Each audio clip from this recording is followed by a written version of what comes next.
मैं तारा, जानकारी की चलती फिरती किताब, तारा कभी झूठ नहीं बोलती।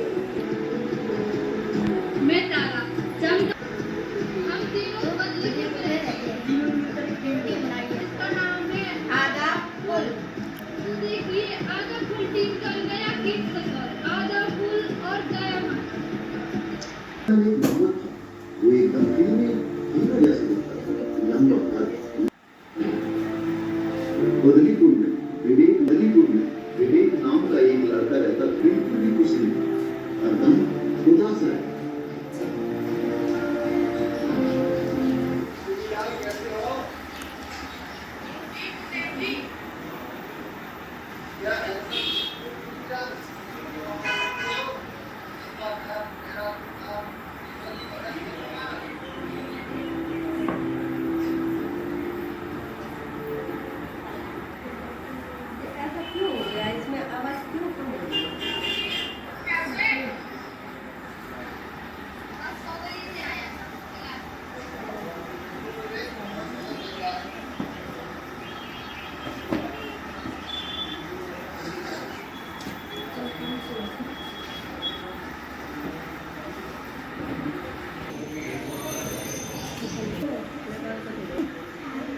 मैं कितना मोटा हूँ, खास तुम ही लाते हो।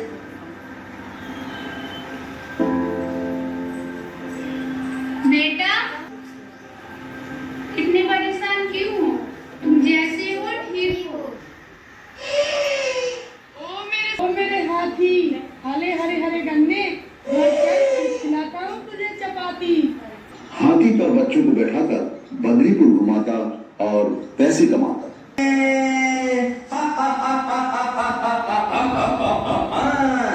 हाथी की तुम करो सवारी, बात मान लो देखो हमारी।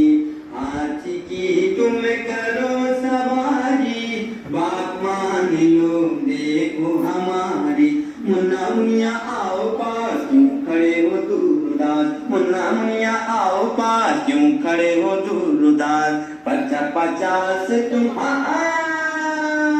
50-50 तुम दे रुपैया, करो सवारी हाथी की भैया। 50-50 तुम दे रुपैया, करो सवारी हाथी की भैया। जो हाथी पर सैर करेगा खिलखिला के मौज करेगा,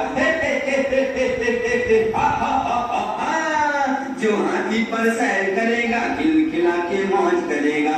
यदि काम में शाम है ढलती, हाथी से ही जीविका चलती। यदि काम में शाम है ढलती, हाथी से ही जीविका चलती। आओ बच्चों तुम सबको बदलीपुर की सैर कराते हैं। चलाने के लिए उसे विवेक के खेत में छोड़ जाता। ए हाथी, मेरे हाथी को अच्छे से चढ़ाना।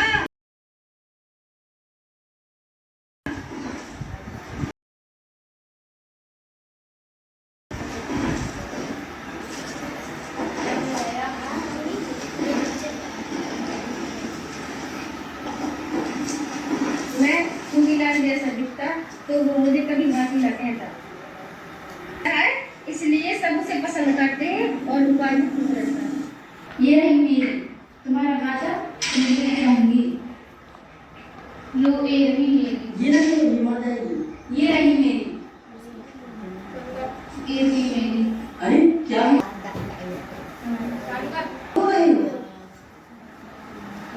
मेरा हाथी गुम हो गया। क्या हाथी कैसे गुम हो गया? मैं रोज अपना हाथी के खेत में छोड़ के आता हूँ। हाथी के खेत में? हाँ वो है ना मोटा सा लड़का विवेक।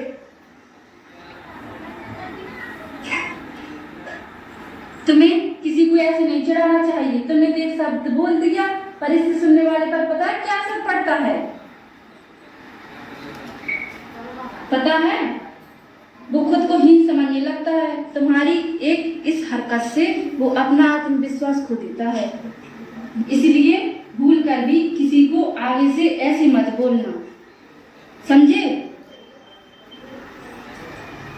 और सोच समझ के बोलना। अब बताओ क्या हुआ था? रोज हाथी अपने आप घर आ जाता, आज नहीं आया तो मैं लेने चला गया। क्या पता हाथी का, वो तो कब का निकल गया। पता नहीं मेरा हाथी कहाँ है, मुझे मेरा हाथी चाहिए। मुझे पता है तुम्हारा हाथी किसने लिया। किसने? विवेक ने। क्या सबूत? मैं तारा की बात समझ गई। सबूत विवेक के घर पर ही मिलेगा। चारों विवेक के घर।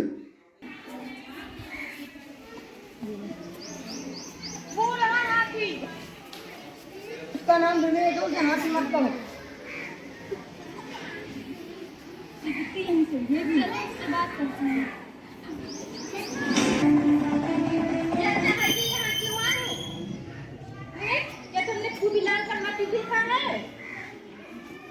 मुझे कुछ पता नहीं है। घबराओ मत, जितना भी पता है बता दो।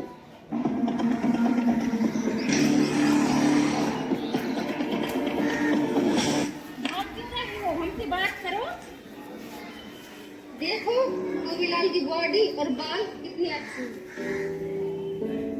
तुम्हें नहीं पता जब वो मुझे हाथी बुलाता तो मुझे कैसा लगता, तो मैं गोविलाल से अपनी तुलना कैसे न करूं।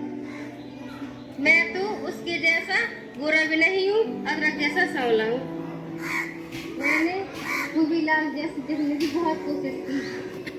मैंने पाउडर लगाया, जेल लगाया, बाल सेट किए, फिर भी उसके जैसे नहीं दिख पाया। गोविलाल ने मेरे जलीपन में छिड़कने का काम किया, मुझे हाथी कहकर चिढ़ाया। किसी को ऐसे चिढ़ाना गलत है, ऐसा बिल्कुल नहीं करना चाहिए था गोविलाल। मैं गोविलाल जैसे न दिख पाने के कारण खुश नहीं रह सकता, तो मैं उसे अपने जैसा दोस्त बना सकता हूँ। यही सोच के मैंने उसका हाथी छिपाया।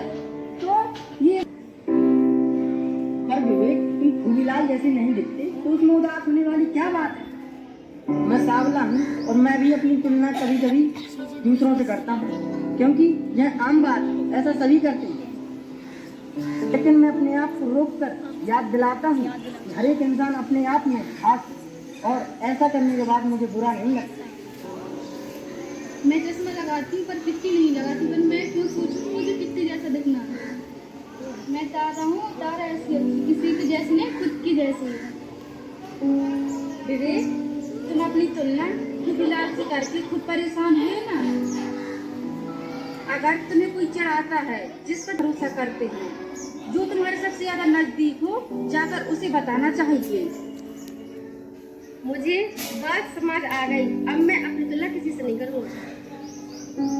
मुझे अब समझ में आ गया है कि अपनी रंग रूप की तुलना दूसरों से करना कितना हानिकारक हो सकता है। तुलना करके हम खुद और दूसरों को दुख पहुंचाते हैं। मुझे माफ कर दो विवेक, मैंने तुम्हें हाथी बोलकर चिढ़ाया, मैं ऐसा कभी नहीं करूँगा।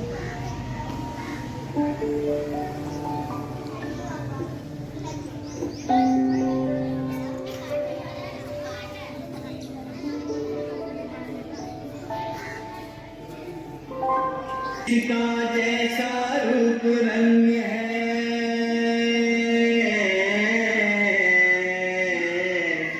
जिसका